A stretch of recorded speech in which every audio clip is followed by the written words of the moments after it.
Welcome back to civil quick bite. ये है अपना एमपी हिस्ट्री का लेक्चर नंबर 9। लास्ट टाइम हमने देखा था गुप्ता डायनेस्टी के बारे में, जिसमें हमने समुद्रगुप्त तक देख लिया था। एक बार और आपको दिखा देता हूँ मैं हमने क्या क्या देख लिया था। तो ये गुप्ता डायनेस्टी में हमने देखा था लास्ट टाइम लेक्चर नंबर 8 में। और इसमें ये गुप्ता डायनेस्टी समुद्रगुप्त के बारे में हमने रिलेटेड 3 पॉइंट देखे थे उनसे रिलेटेड। तो ये तीनों पॉइंट हमने क्लियर किए थे। तो आज हम बात करते हैं, आगे कंटिन्यू कर रहे हैं गुप्ता डायनेस्टी में। तो गुप्ता डायनेस्टी में हम देख रहे हैं Chandragupta, that is Vikramaditya. Chandragupta two भी बोलते हैं इनको और विक्रमादित्य भी बोलते हैं। इनका टाइम पीरियड क्या है? तो इनका है 375 से 415 एडी के बीच में। ठीक है, तो पढ़ते जाते हैं पॉइंट बाय पॉइंट। पहला पॉइंट है the greatest Gupta king Chandragupta two is assumed to be a famous and popular Ujjaini king Vikramaditya. ठीक है, about whom various myth practised in the region. उनके बारे में अलग अलग मिथ बताई गई थी इस रीजन में। किस रीजन में? ये उज्जैनी किंग हैं, उज्जैनी किंग रहे हैं और ये बहुत फेमस थे। इनका और क्या नाम है? इनको अपन बोलते हैं चंद्रगुप्त टू बोलते हैं, चंद्रगुप्त टू। और ये उज्जैनी किंग हैं और ये विक्रमादित्य के नाम से ही फेमस है। और इनके बारे में अलग अलग मिथ्या हैं जो कि कुछ इस तरह से हैं, देखते जाइए। ठीक है, प्रैक्टिस इन द रीजन मतलब इनके बारे में अलग अलग मिथ्या प्रैक्टिस बताई गई हैं, इस रीजन में बताई गई हैं। नेक्स्ट पॉइंट बता रहा है Chandragupta two owned the title Vikramaditya. तो चंद्रगुप्त टू ने एक टाइटल ले लिया था विक्रमादित्य का, मतलब खुद से नाम रख लिया था विक्रमादित्य का। एंड वॉज कॉल्ड एज शखारी, और इनने क्या बोल दिया अपने आप को? शखारी कहा। शखारी, धाव, देवराज, ईटीसी, तो ये सब इन्होंने अपने ऊपर टाइटल दिए थे। ठीक है, विक्रमादित्य का टाइटल दिया, ये दिखा है विक्रमादित्य का टाइटल दिया। शखारी बोला अपने आप को, Vikramaditya and was called as Shakari. फिर उसके बाद क्या बोला? धाव बोला और देवराज भी बोला, etc. Achievements of Chandragupta are as follows. तो चंद्रगुप्त के जो अचीवमेंट थे वो कुछ इस तरह से हैं, ए पॉइंट में बताया गया है। ही र्यून्ड आउट शकास, इन्होंने शकास को पूरी तरीके से हरा दिया था। Ujjain completely from India. ठीक है, जो शकास उज्जैन के जो शकास थे ना, उसको इन्होंने पूरी तरीके से हरा दिया था। रूइंड आउट लिखा हुआ है, ruined out. He ruined out Shakas Ujjain, Shakas जो कि उज्जैन वाले थे, completely from India and owned the title as Shakari. और अपना अपने ऊपर एक टाइटल रख लिया शकहारी, मतलब शक को हराने वाला, शकहारी। रेफरेंस इज गिवन इन देवी चंद्रगुप्तम। और ये जो हमें रेफरेंस, ये बात हमें कहाँ से पता पड़ी? तो इस ग्रंथ से पता पड़ी, देवी चंद्रगुप्तम से। एज अ कंपाइल्ड बाय, और ये किसके द्वारा कंपाइल्ड की गई थी? As compiled by Vishakha Datta. Vishakha Datta इन्हीं की कोर्ट में थे, तो विशाख दत्त द्वारा इसको कंपाइल्ड किया गया था। किसमें? देवी चंद्रगुप्तम में हमें ये वाली बात पता चली। ठीक है, आगे चलते हैं। अकॉर्डिंग टू टेक्स्ट, टेक्स्ट के according the Gupta king Ramagupta. अब जो टेक्स्ट के अकॉर्डिंग बताई गई है ये वाली सब बात, मतलब वही डॉक्यूमेंट पर बेस्ड बताई गई है कि गुप्ता किंग थे एक Ramgupta, was defeated by Shaka king. तो रामगुप्त जो थे, रामगुप्त ये हार गए थे किसके द्वारा? शक के जो राजा थे ना, शका डायनेस्टी के जो राजा थे, उनसे हार गए थे। And was ready to hand over his wife, उनकी जो वाइफ थी ध्रुव स्वामिनी को उन्होंने हैंड ओवर कर दिया। ठीक है, टू दैट शका रूलर। हुआ क्या था इस वाले पॉइंट में? ये बताया गया है कि एक गुप्त डायनेस्टी के एक राजा थे जिनका नाम था रामागुप्ता। ठीक है, वो क्या हुआ? शका डायनेस्टी के किंग से हार गए। हारने के बाद उन्होंने अपनी वाइफ जिनका नाम था ध्रुव स्वामिनी को हैंड ओवर कर दिया उनको। मतलब हार गए तो उन्होंने सोचा अपनी वाइफ ही दे दें इनको, तो उन्होंने ये हैंड ओवर कर दिया। इसके आगे सुनो, तो इंटरेस्टिंग स्टोरी है, इसको आप ध्यान में रखिए, एग्जाम में आ सकता है ऐसा ही कुछ। ठीक है, आगे ये बताया गया है कि but the Devi Chandra that is Chandragupta two. ठीक है, तो उनका नाम आगे बताया, पहले पढ़ते हैं अपन। But the Devi Chandra under a miracle plan attack on Shaka. ठीक है, तो ये शायद इन्हीं की बात चल रही है, ध्रुव स्वामिनी की, जिनका शायद और भी दूसरा नाम होगा देवी चंद्रा। तो जो देवी चंद्रा थी, जिनको और भी क्या बोलते थे? Chandragupta two under a miracle plan attack on Shaka. ठीक है, शका पर उन्होंने प्लान अटैक कर दिया, किल्ड हिम, और उनको मार दिया शक को। And after that also killed Ramgupta his brother. ठीक है, तो मैं आपको बता दूं शायद ये प्रिंटिंग मिस्टेक भी हो सकती है, तो इस चीज़ को आप थोड़ा सा क्लियर करिए। मुझे ऐसा लगता है इस पॉइंट में बताना चाह रहा है, बट द चंद्रगुप्त टू, जो अपने चंद्रगुप्त टू जो राजा थे गुप्ता डायनेस्टी के, अंडर अ मिरेकल, एक जादुई तरीके से प्लान अटैक ऑन शका, उन्होंने शक पर अटैक किया और killed him, and after that also killed Ramagupta his brother. तो ये तो बात वही निकल के आ रही है कि ये वाला पॉइंट ये कहना चाह रहा है कि जो चंद्रगुप्त टू थे उन्होंने क्या किया, ये ऊपर जो बात चली थी रामगुप्त के बारे में कि उन्होंने अपनी वाइफ को हैंडओवर कर दिया था हारने के बाद, तो चंद्रगुप्त टू ने क्या किया, एक एक पूरी प्लान के थ्रू, एक मिरेकल प्लान बनाया, उसके थ्रू उन्होंने अटैक किया शक पर और उसको मार डाला। जो शक का जो राजा था शका डायनेस्टी का, उसको उन्होंने मार दिया। और सिर्फ इतना ही नहीं किया, उसको मारने के बाद अपने भाई को भी मार दिया, रामगुप्ता को भी मार दिया, ठीक है, his brother. Then Chandragupta two declared himself as a samrat king of Gupta dynasty. तो आई होप अब आपको ये वाला पॉइंट क्लियर हो गया होगा कि चंद्रगुप्त टू ने कैसे शकास को पूरी तरीके से उस डायनेस्टी से हटा के अपनी डायनेस्टी ले आए, मतलब गुप्ता डायनेस्टी को लेकर आ गए। तो ये स्टोरी थी। ये स्टोरी किससे रिलेटेड है? ये उसी टेक्स्ट से रिलेटेड है, आई थिंक सो ये चंद्रगुप्तम से रिलेटेड होगी ये वाली बात, ठीक है। तो इतनी बात आपको क्लियर हो जानी चाहिए। अब अपन आते हैं नेक्स्ट पॉइंट पर। अच्छा गाइस, इसमें भी अगर कुछ आपको डाउट लगे या कुछ एरर लगे तो आप ज़रूर कमेंट करके बताइए, क्योंकि कोई भी परफेक्ट नहीं है, सब अपनी तरफ से अच्छी प्रैक्टिस करते हैं अच्छे से अच्छा कंटेंट देने की।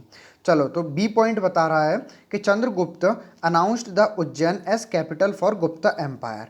तो चंद्रगुप्त ने उज्जैन को कैपिटल बनाया गुप्ता एम्पायर के लिए, ठीक है। जो गुप्ता डायनेस्टी थी, गुप्ता एम्पायर था, उसके लिए उज्जैन को कैपिटल बनाया। तो ये बात इंपॉर्टेंट हो सकती है अपने एग्जाम पॉइंट ऑफ व्यू से, इसको आप याद रखें। Mostly seated in Ujjain, mostly seated in Ujjain with is Navratna 9 eminent. तो मैंने लेक्चर 8 में आपको बताया भी था कि जो 9 एमिनेंट थे चंद्रगुप्त के, विक्रमादित्य के, तो उसके बारे में हम बात करेंगे। तो इनकी जो कोर्ट थी उसमें मोस्टली ये 9 लोग बैठते थे। अब ये 9 लोग कौन थे उनके बारे में बताते हैं। Of different field with R S, अलग अलग फील्ड के 9 लोग थे, उनके बारे में हम बात करते हैं। तो देखिए, नवरत्न ऑफ विक्रमादित्य। तो यहाँ आप कंफ्यूज मत होइएगा, कभी मैं बोल रहा हूँ विक्रमादित्य और कभी मैं बोल रहा हूँ क्या, ये गुप्ता एम्पायर के चंद्रगुप्त। तो ये नाम एक ही है, उन्होंने टाइटल रखा हुआ था। तो जो नवरत्न थे विक्रमादित्य के, उनके बारे में सुनिए। कौन कौन थे भैया, देख लेते हैं। पहले कालिदास, सबको पता है, बहुत महान है।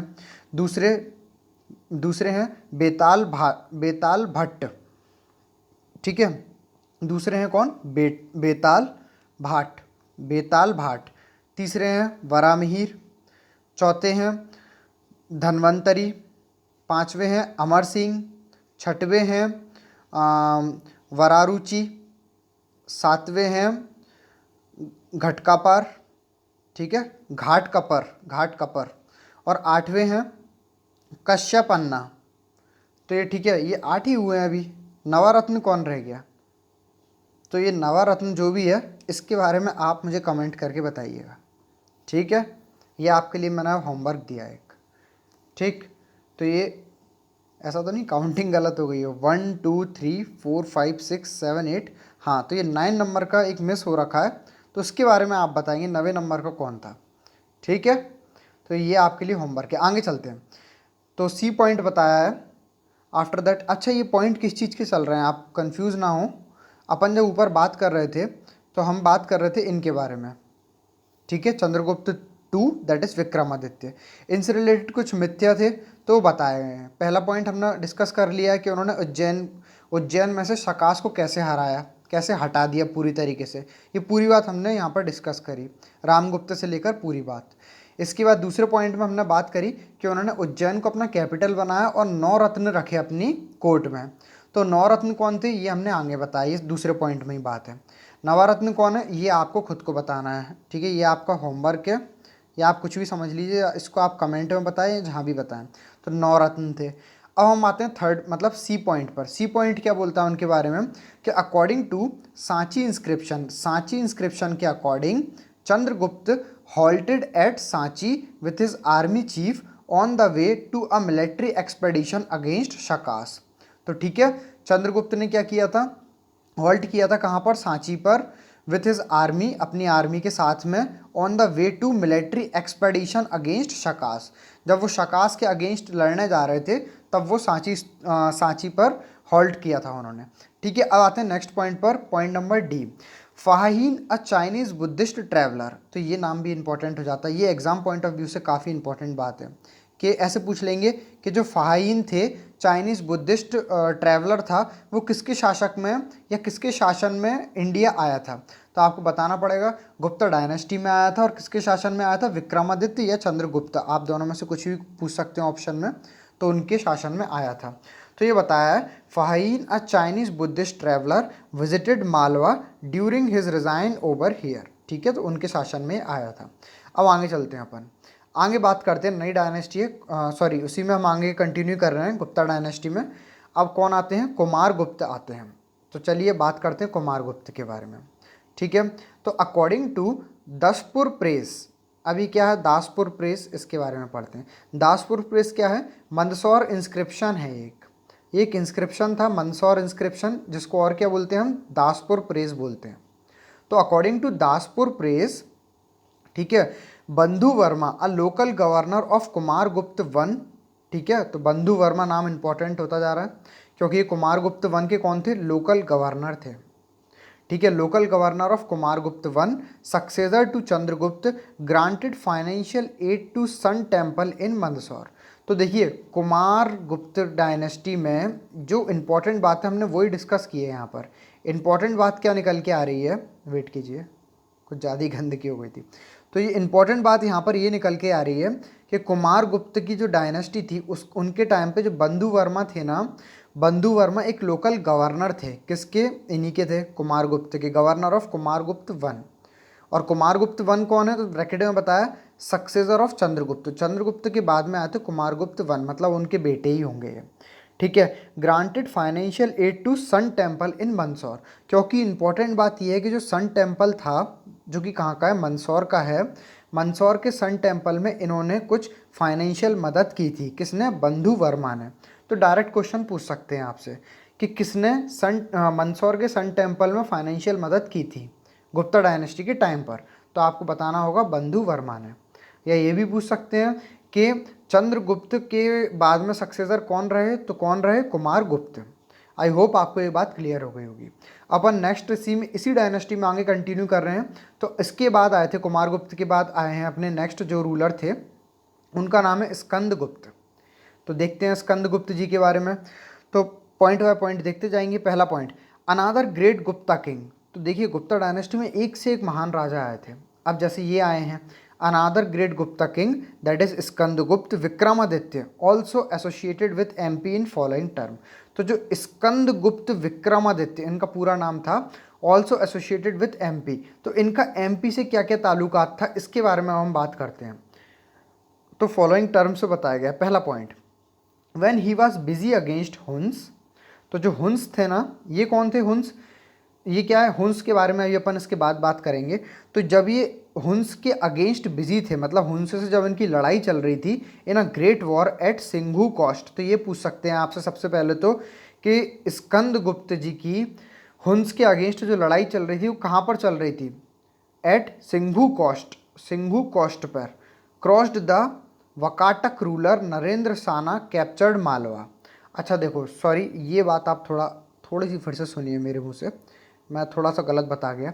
एक्चुअली हुआ क्या था, when he was busy against Hunas in great war at Sindhu coast, crossed the Vakataka ruler Narendra Sena captured Malwa. असल में हुआ क्या था, जब ये हुन्स के अगेंस्ट बिजी हो रखे थे, जब उनसे इनकी लड़ाई चल रही थी हुन्स से, तब क्या हुआ, इसी बीच में जो वकाटक रूलर था एक, उस जिसका नाम क्या था, नरेंद्र साना, इसने कैप्चर्ड कर लिया मालवा को। But after returning to Pataliputra, अब क्या हुआ, ये जो अपने राजा हैं दैट इज स्कंदगुप्त, ये जब वापस लौटे पाटलिपुत्र पे, the Skandagupta occupied the region. ठीक है, तो स्कंदगुप्त ने क्या किया, वो वापस रीजन को वापस ऑक्यूपाई कर लिया।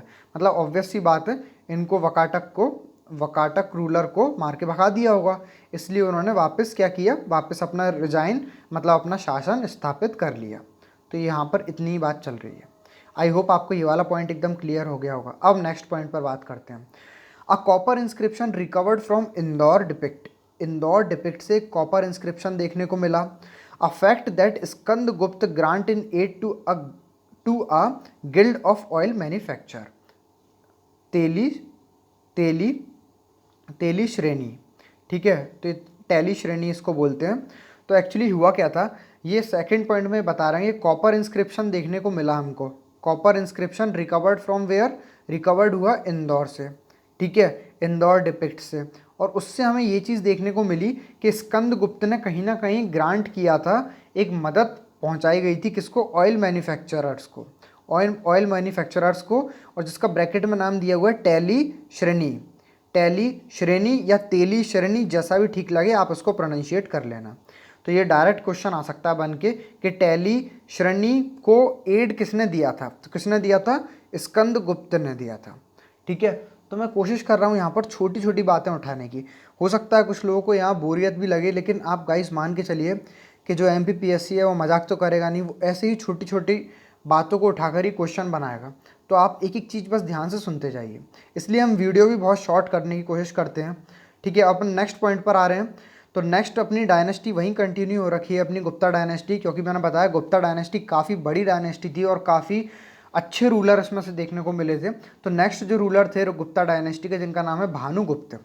इनका टाइम पीरियड दिया हुआ है 500 AD।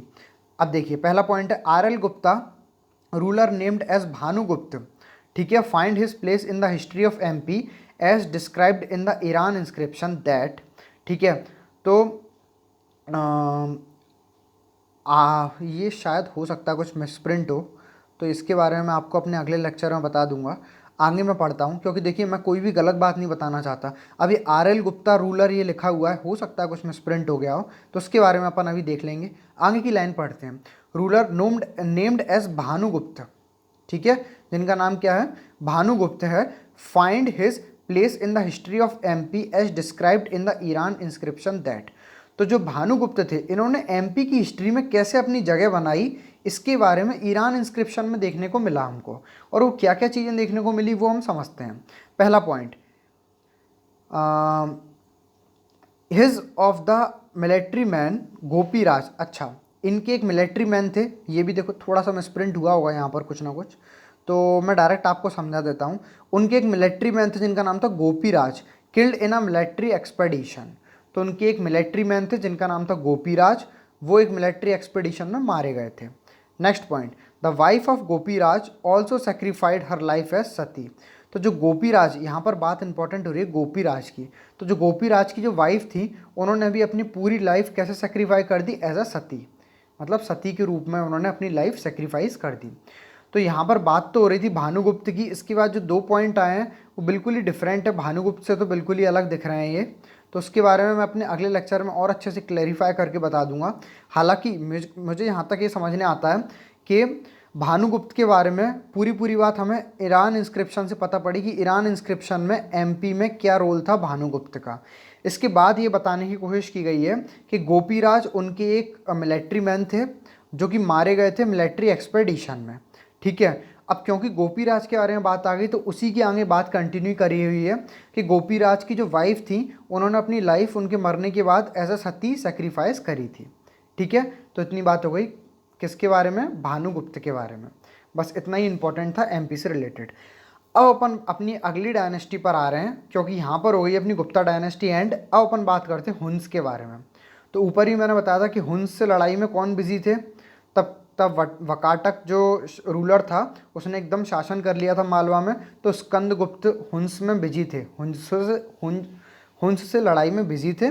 इस कारण से वकाटक आ गए थे। फिर जब स्कंदगुप्त वापस लौट कर आए तो उन्होंने वकाटक को भगा दिया था, ठीक है। तो स्टोरी के रूप में आप ऐसे सुनते जाइए, ठीक है।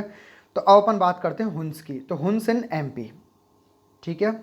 तो देखिए first point, during the time period of Guptas the dangerous tribal of China. तो जो हुन्स थे वो क्या थे, एक डेंजरस ट्राइवल, एक खतरनाक ट्राइवल थे। कहाँ के, चाइना के।